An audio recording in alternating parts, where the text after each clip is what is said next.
Morning. এখন ঘড়ির কাঁটাতে মোটামুটি বাজে ওই 6:45। আর এখন থেকেই তোমাদের সাথে নিয়ে আজকে ভিডিওটা শুরু করলাম। আমার সবথেকে বিরক্তিকর কাজ হলো এই মশারি টানানো আর মশারি খোলা। মশারি টানিয়ে দেয় আমার হাজব্যান্ড, কিন্তু খুলে আর দেয় না, ওই আমাকেই সেটা খুলতে হয়। আর ও ভাঁজ করতে পারে না। আর এই বালিশের কাভারটায় না আমি মশারিটা ঢুকিয়ে রাখি, তাহলে আমার মেয়ে সারাদিন একটু বিছানায় ওঠে, এদিক ওদিক করে, যাতে মশারিটা যেন এলোমেলো না হয়। আর আমি না খুব সুন্দর একটা ভাঁজ করতে পারি, সেটাও বলবো না। সকাল সকাল প্রচণ্ড তাড়াহুড়োয় থাকি, পরে আবার ঠিকঠাক করে নিই। আর আমার হাজব্যান্ড যখন টাইম পায় তখন ও বিছানাটা তুলে দেয়, কেননা আমি প্রতিদিন না সকালবেলা আসতে পারি না বিছানা তুলতে, কেননা আমার সকালবেলা না প্রচণ্ড কাজের চাপ থাকে, যেহেতু 9টা সাড়ে 9টার মধ্যে রান্না করতে হয়, আবার মেয়েকে স্কুল পাঠানো।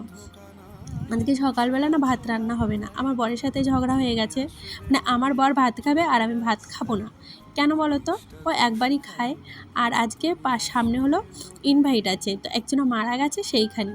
তো আমি বলছি ছোলাগুলো 2 দিন ধরে ভিজিয়ে রেখেছি, তাহলে আজকে আর ভাত রান্না করবো না, রুটি করে দিই, তুমি খেয়ে চলে যাও, এসে না খেয়ে নেবে ওদের বাড়ি।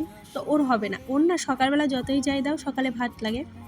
তারপরে যতই যাই হোক শেষে আমার কথাই হলো, বললো ঠিক আছে তুমি রান্না করে দাও, রুটি করো আজকে, না হলে কাবলি ছোলাটা নষ্ট হয়ে যাবে। আর আজকে রান্না করতে করতে যে আমার কি হয়েছে, অল্প একটু রান্না দেখাতে পারবো তোমাদের সাথে, আর শেয়ার করতে পারবো না। কারণ হলো মেয়ের স্কুল থেকে ফোন এসছে, মেয়ে প্রচণ্ড কান্নাকাটি করছে। এই যে আমি এখন বেরিয়ে পড়েছি, আর এই যে আনিশাকে নিয়েও চলে এসেছি। ও নাকি স্কুলে যাবে না, ওর হঠাৎ কি হয়েছে, এর আগের দিন একটা স্কুল দেখাতে নিয়ে গেছিলাম, একটু বড় স্কুল, তো সেখানেই যাবে। আর আজকে যাবো ওকে ভর্তি করতে। তাই ভাবলাম এত যখন আমার মেয়ে চাচ্ছে, তাই ভর্তি করেই নিয়ে দিয়ে আসি আর কি। ইংলিশ মিডিয়াম বলে প্রথমে ভাবছিলাম ভর্তি করব না, বাট ওই যে ওর ইচ্ছা। আমার মেয়ে না প্রচণ্ড ভীতু, কিন্তু ও যে সত্যি করে ভর্তি হতে চাইবে আমি ভাবতেই পারিনি। স্কুলটা জাস্ট দেখাতে নিয়ে গেছিলাম, তার জন্য ও দেখি এখন ওই স্কুলেই যাবে।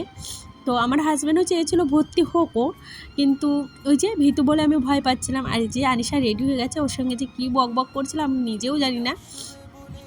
আর একটু ঠান্ডা ঠান্ডা আছে জানো তো, বেশ ঠান্ডা ঠান্ডা ওয়েদারটা, ওর জন্য ওকে আবার এই ফুল হাতে একটা কিছু পরিয়ে নিয়েছি, ওর ঠান্ডার প্রচণ্ড ডোজ। আর আজকে গিয়ে সেরকম একটা ভিডিও করিনি, এর পরের দিন গার্জেন মিটিং আছে, ভেবেছি তোমাদের সাথে পুরো স্কুলটা শেয়ার করব। স্কুলটা কিন্তু বেশ বড়। যাই হোক, স্কুল থেকে বেরিয়ে এসে এই যে আনিশার আবার বায়না, ও আইসক্রিম খাবে, তাই এই যে আইসক্রিম কিনে দিলাম ওকে। আর ওর না এই যে আইসক্রিমটা খেয়েছে আজকে ওর প্রচণ্ড কাশি হয়েছিল, একদম ওর কিছু হলেই হলো, ঠান্ডা ঝট করে লেগে যায়। আগে না ছোটোবেলায় এরকম হতো না, কিন্তু যত বড় হচ্ছে নাকি তত হচ্ছে। তারপরে এই যে আমি বাড়ি চলে এসে ভাবলাম প্রথমে একটু একটু স্কিন কেয়ার করে নিই। স্কিন কেয়ার বলতে ওই একটু বেসন দিয়েছিলাম, একটু কফি দিয়েছিলাম, আর একটু মধু দিয়ে আর রোজ ওয়াটার দিয়ে সুন্দর করে মিক্স করে ওটাই মুখে মাখি। আর এটাই না ট্যান দারুণ রিমুভ করে। আমি মাঝে মাঝে মাখি, আমি খুব একটা কিছু মাখি না। আর সানস্ক্রিনটা ফুরিয়ে গেছে, আর রোদ থেকে এসছি, তাই ভাবলাম এটাই যদি একটু ট্যান রিমুভ করে। আমি না কিনবো করে আর কিনা হচ্ছে না। আর ওই যে আমার মেয়েকে এসে স্নান টান করিয়ে দিয়েছি, আর পাশের বাড়ি একজনাকে ডেকে এনেছি, বললাম খেল। আর আমার তারপরে এই যে একটু রেস্ট নিয়ে স্নান করে তারপরে বেরিয়েছি। এখন হলো একটা তেলপান আছে আমাদের এখানে, তো সেইখানে। আর এই যে দেখছো মাঠের সামনে, ওই যে ওইখানে আমরা দুপুরে গিয়েছিলাম খাওয়া দাওয়া করতে। আর এখন যাচ্ছি হলো তেলপান।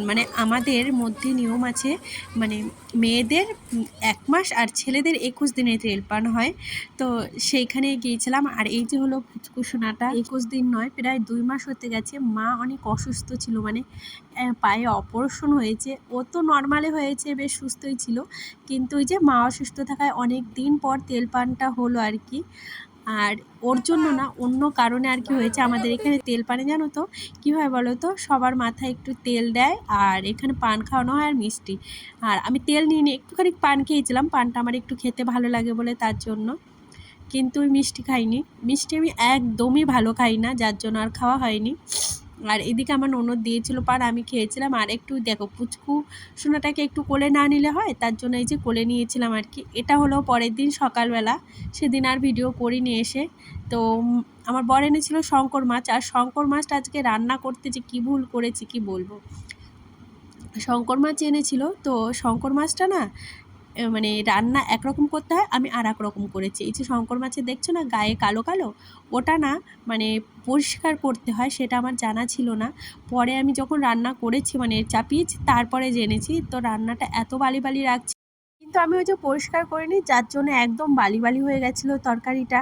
আমি বুঝতে পারিনি, আসলে শঙ্কর মাছ না আমাদের বাড়ি খুব কম আনা হয়, যার জন্য এই ভুল হয়েছে আর কি। আর এই যে পরে যখন রান্না করেছি তখন বুঝতে পারলাম, মানে রান্না চাপিয়েছি তারপরে একজনা বলল, তো মন খারাপ হয়ে গেছিলো বলে আর তোমাদের সাথে রেসিপিটা শেয়ার করলাম না। আর এদিকে উচ্ছে ভাজা চাপিয়েছি, আর উচ্ছে এগুলো না অনেক দিন ধরে ছিল ফ্রিজে, তো কেমন একটু হয়ে গেছিলো, তাই ভাবলাম এটার তরকারি আর ভাল লাগবে না, ভাজাই করে দিই। আর এই যে মাছের একটু তেল ছিল, তো মাছের তেল আছে, আর কালকে কচুর গাতি লতি এক একজনা এক এক রকম বলে, তো এটা আমাদের এখানে কচুর লতি বলে, তো সেটাই ভাজবো। অল্প কিছু ছিল আর তেলটা না একটু বেশি হয়ে গেছে, তারপরে আর ভিডিও করিনি। আর এই যে আমার বর এখন কাটছে পেঁপেটা এনেছিল 2 দিন হয়েছে, ঘরে থেকে রয়ে একটু পেকেছে, তারপরে এই যে কাটছে আর কি।